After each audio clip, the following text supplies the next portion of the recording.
It's not just the pending bankruptcy of CIT that's making it tough for small businesses looking for startup capital. Tighter lending standards across the board are coming into play. According to PayNet's Small Business Lending Index, the overall volume of financing fell 22% year over year in September. This while accounts in default by 180 days or more climbed slightly from August to September. As a result, some entrepreneurs are shaking down the family tree for financing.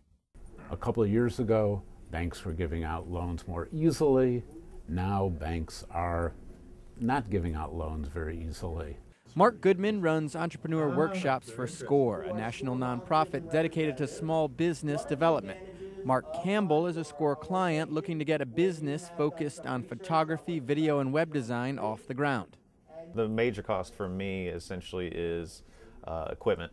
For the photography alone, it's everything like the cameras, at least $2,000, and each lens is $2,000, and I need 3 lenses, and then tripods and lighting equipment. It breaks down to about $23,000 to $25,000 if I were to get everything equipment-wise right now. Finding money from a bank for an unproven business can be a challenge, so Campbell's prepared to leave no stone unturned in his search for startup capital.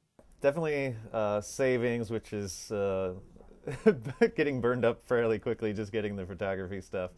I have 2 older brothers that have done fairly well for themselves in business, so they are considering adding in some loans there to help me get going. Bethany Kelly finds herself in very much the same boat as she tries to build her idea of a green product store into a brick and mortar location. I have some savings, not enough to fully support this sort of idea though, so I'm going to need to look into some sort of different way to get capital. And there's a chance that maybe, some family might want to, invest and that sort of thing. That's a possibility. Goodman sees a lot of startups turning to family for financing. People are using the bank of mom and dad or the bank of Uncle Bob. And he believes it comes with challenges up front that can pay off in the end. While it's hard to put together a business plan for a bank, it's almost twice as hard to put together a plan for the bank of mom and dad or the bank of Uncle Bob. Because the bank you go see, you get the money from, maybe you don't go back and see them in 6 months or a year. When you're getting a loan from the bank of mom and dad, you're seeing them every day. In a lot of ways, Paul, we've almost gone back to the way people created businesses 100 years ago, where it was a family business. So we are really helping facilitate that in today's world. Goodman noted that even Walt Disney turned to his uncle Robert to get his empire off the ground in the 1920s.